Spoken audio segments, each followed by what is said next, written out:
This section examines the principles of the rotary engine.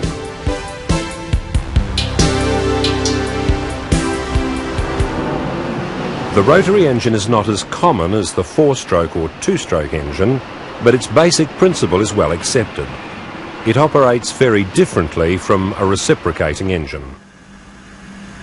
A piston engine is called reciprocating because the pistons move back and forth over the same path.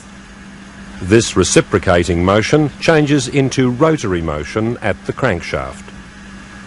A rotary engine has a rotor, not a piston, and it's called rotary because the rotor has a planetary motion. It does not reciprocate. The rotor is roughly triangular in shape, and it turns inside a housing which is a particular geometric shape called an epitrochoid curve. Because it spins rather than moves up and down, engine operation is said to be very smooth and vibration-free. Let's look at the basic principles of the rotary engine. The rotary engine does look different, but it's still an internal combustion engine. So let's find the 5 key events common to all internal combustion engines. Intake occurs when air-fuel mixture enters the working chamber at the inlet port. The turning rotor then carries it around to the spark plugs. Along the way, the volume of the working chamber decreases and compresses the mixture.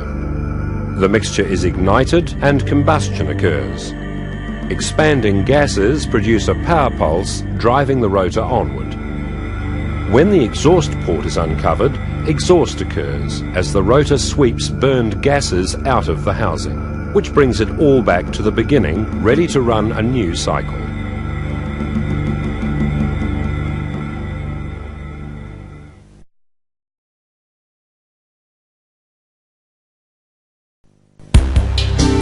Let's look at the rotary engine's major parts.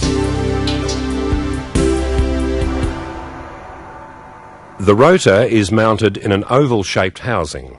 The housing is made of aluminium alloy, but the curved surface has hard chromium plating. This surface has to put up with the wear and tear of the rotor sliding against it as it turns in the housing. There are usually 2 spark plugs fixed to the housing which enable combustion to occur. The rotor housing also has an exhaust port to expel burned gases. It has cooling passages for water to circulate. The rotor has 3 apexes which have seals to seal between the rotor and the rotor housing. This prevents premature wear as the apex seals and housing are in continuous contact. Side seals seal between the rotor and side housing. The combustion chamber is formed by hollows in the flanks of the rotor. These hollows are sometimes called bathtubs. Front and rear housings, or side housings, are bolted to each side of the rotor housing. If it's a 2-rotor engine, there is an intermediate housing between the 2 rotors. An internal gear in each rotor meshes with a corresponding stationary gear in the front housing and rear housings. When combustion occurs, the meshing of the teeth forces the rotor to walk around the stationary gear. This combines with the eccentric shaft to make the rotor follow the curved surface of the housing, and it gives the rotor planetary motion. The rotor is attached to an eccentric shaft at points called rotor journals. This shaft is like a crankshaft in a piston engine, but with the journals off-centre. Because the rotor is off-centre, the force applied to the shaft is off-centre too. The whole shaft is supported by main journals, so the final output is smooth rotary motion.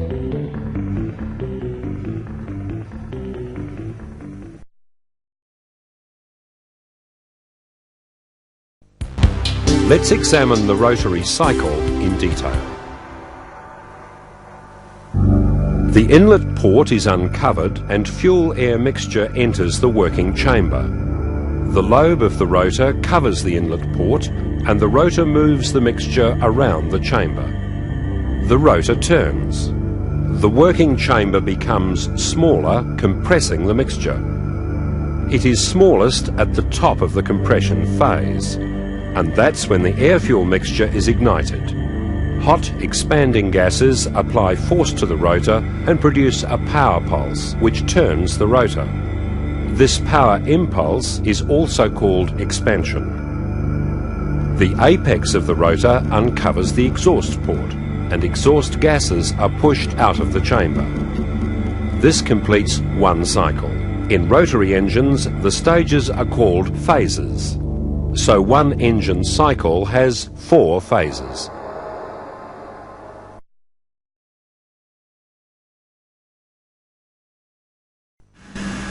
How does the output of one rotor compare with the output of a piston engine? Look again at the working chamber. How many of these chambers are there in the housing? There are 3. 3 working chambers between the rotor and housing, and 3 lobes on the rotor. This means that for each complete rotation of the rotor, there are 3 power pulses. Let's see how this occurs. Start near the end of an intake phase for working chamber A. Apex 1 is compressing the fresh fuel-air mixture as it approaches the plugs. At the same time, chamber B has ignition and combustion, and the start of a power phase. Chamber C is full of exhaust gases being pushed out of the open exhaust port. The mixture in chamber A keeps being compressed, getting ready for ignition. Chamber B has uncovered the exhaust port and is starting to push out its exhaust gases.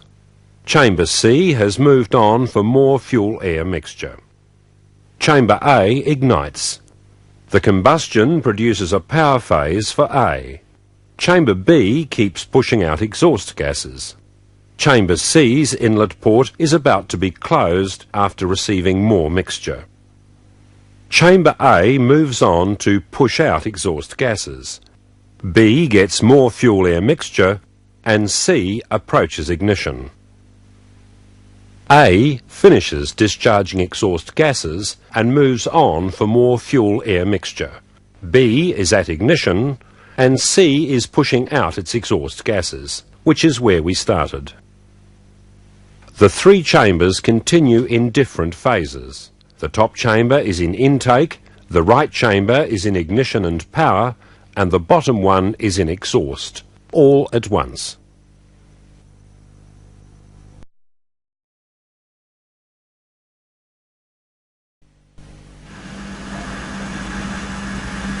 Each chamber has 1 power pulse, so each rotor revolution produces 3 power pulses, which is similar to the output from a single-cylinder 2-stroke engine. What if 2 rotors are bolted together? Then their output is similar to that of a twin-cylinder 2-stroke engine. Because of the ratio of the gears in the housings and rotor, the eccentric shaft makes 1 revolution for each power phase. That's the same as 3 revolutions for each rotation of the rotor. So the eccentric shaft turns at 3 times the speed of the rotor.